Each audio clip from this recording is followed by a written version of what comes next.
Rohan, do you need funding to start a business? Absolutely not. Number one, there is zero stability. It was the first misconception I had. We started with a product. Now we are a completely services based business. It's so hard. There'll be days where you'll be broke. You'll see your friend circle doing much better than you because the journey is so lonely that they won't really understand what you're going through. Successful entrepreneurs show up on these days. Hey Rohan, congrats again on BYOB's second anniversary.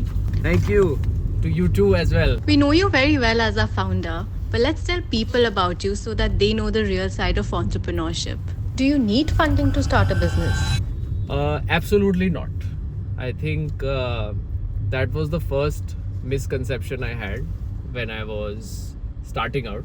I thought that I could not make a business or start a startup without funding. That misconception is out of the door for me. You need only execution and a decent enough of idea to start a business. Yes, your business might be small, but you definitely do not need funding to start it. I think social media just taught us very wrong. What is the one quality that an entrepreneur has to have?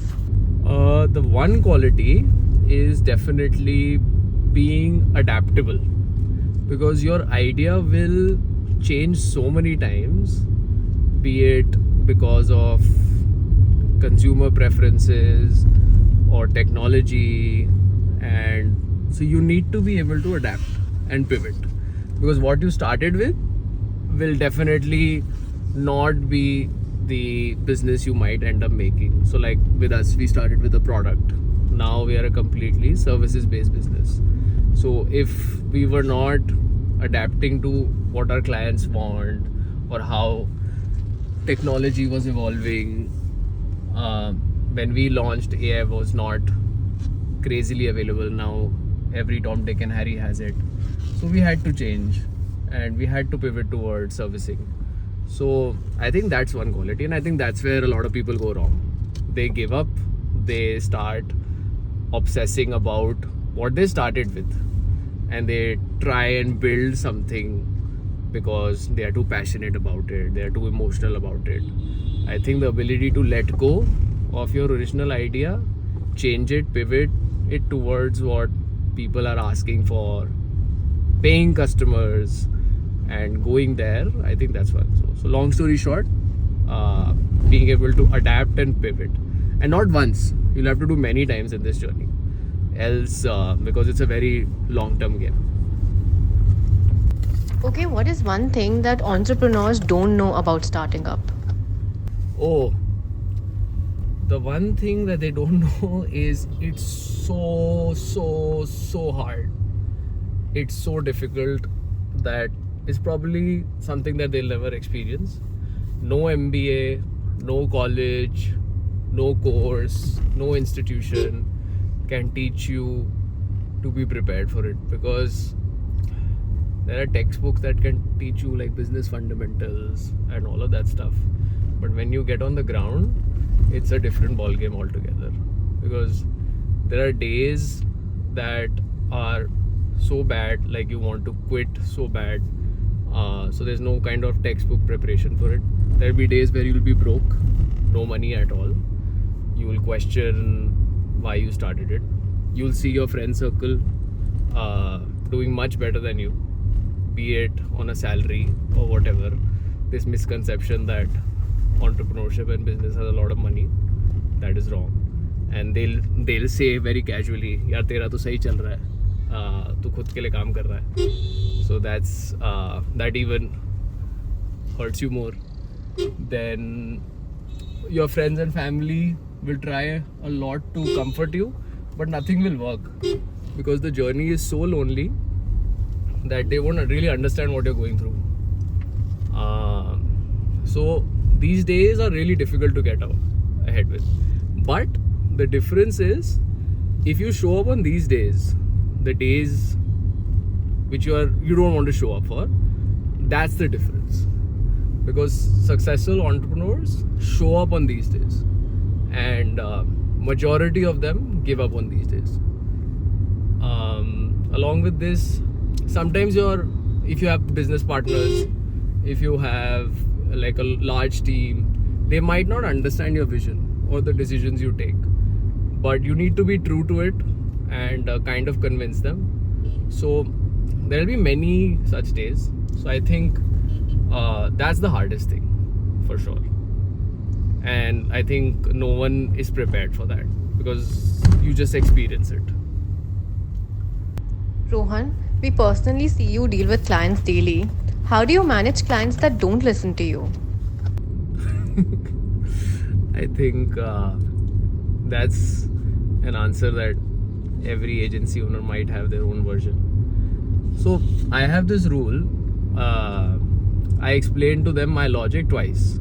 All right, and usually our disagreements are primarily when they want to do a thing their way, and I am obviously speaking of experience, telling them to do it a separate way.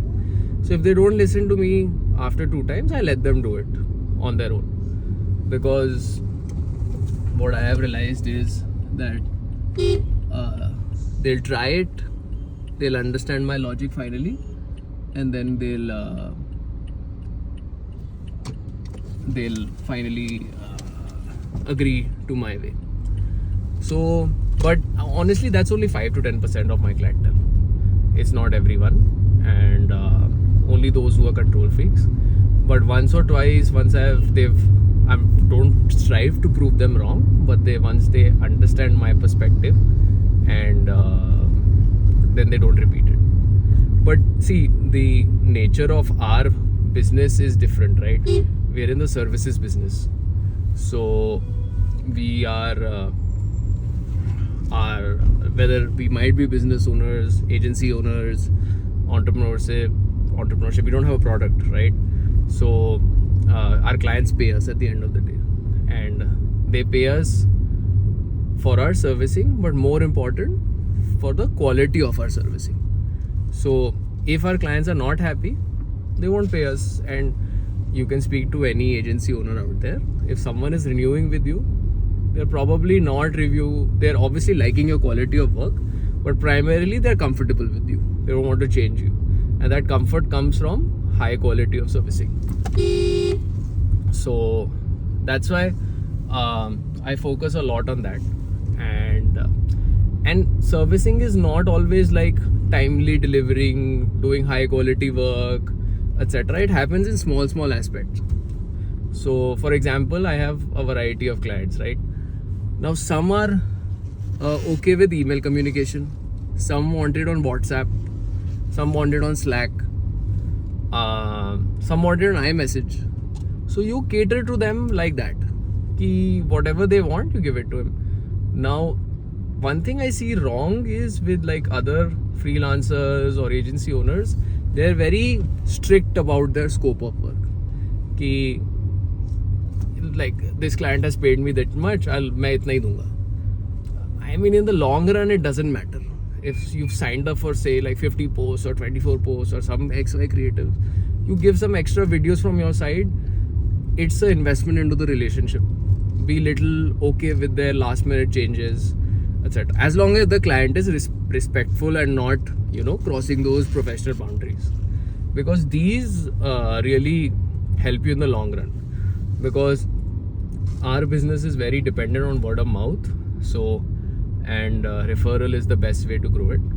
So I would say that's my agenda, to kind of keep it like that. So servicing happens in these small aspects, and doing it does not make anyone, किसी का ego कम नहीं होता अगर थोड़ा extra कर दिया client के लिए. Because if clients are happy, they renew, they give you recurring revenue, and that is the way to build a sustainable business. You can't be acquiring fresh clients all the time. And I saw this in Zomato also when I was there for half a decade in sales team. The successful people were the ones who didn't just celebrate after one sale. They were the ones who focused on after sale service, and they were the ones managing the highest revenue. They were the ones getting the best of clients because the clients trusted them. So I think that can be replicated to all service-based businesses. And I think one last thing I would like to say is, like, I think people overestimate the time that goes into servicing. It's not that much. Once you've created that trust, initial trust with your client, etc., the servicing aspect only reduces and it moves to autopilot. Okay, lastly, do you regret leaving your job and doing your own thing? Oh, no, I don't, honestly. I would have regretted if I wouldn't have tried this, to be very honest. Because it's definitely difficult, but I always had this idea, so I wanted to try it. But I wouldn't recommend it for everyone, alright, because a couple of things, alright. Number one, there is zero stability in terms of income, cash flow, revenue, profit, everything. So please think 100 times before jumping the gun and have a safety net of like I have these much savings I can put in the business. Like, I paid myself for the first time in 2 years this year, so that is definitely something that I didn't expect that it will take so long. So that's one thing. Then secondly, you have to manage a lot of people, all right? So it's your vision, all right? So you have to sell it to customers, employees, if you have partners, investors, and you do have to do that constantly, all right? And in my case, since it's like a small business, you like don't have a large team also, so you end up doing a lot of content on your own also. Then sales is under me, client servicing is under me, so scalability issues happen, but you have to do everything on your own. So you can look at it at two aspects. That one is you get to learn a lot, and the other is ki you're overwhelmed also. So that's the other thing. There will be days that suddenly clients ghost. People who have, promised you, asked you for your bank details, end up never transferring the money. Then suddenly one day they'll show up when they need you. So that happens. So yeah, the major thing is the uncertainty is too much. And what happens is, the good thing now for your personal growth also, you start getting used to this uncertainty. And in the long run, you realize that life is like that only. I'm saying something thoda sa high level, but because literally, entrepreneurship has taught me that in life, no one day is the same. So once you get used to this uncertainty, it really adds to your personal growth. So you're able to tackle challenges in your personal life much better. You're able to adapt, pivot accordingly very easily. So I think that is something that I don't regret, and I don't think any institution would have taught me also preparing for this. Because institutions में क्या होता है, या school में, MBA में, कहीं भी, even in jobs पता होता है कि like this is your KRA, you have to do this much, and you'll get rewarded accordingly. In institution, those exam results, placements, in your job, you get an appraisal or whatever like this. Here, there is no sense of gratification immediately.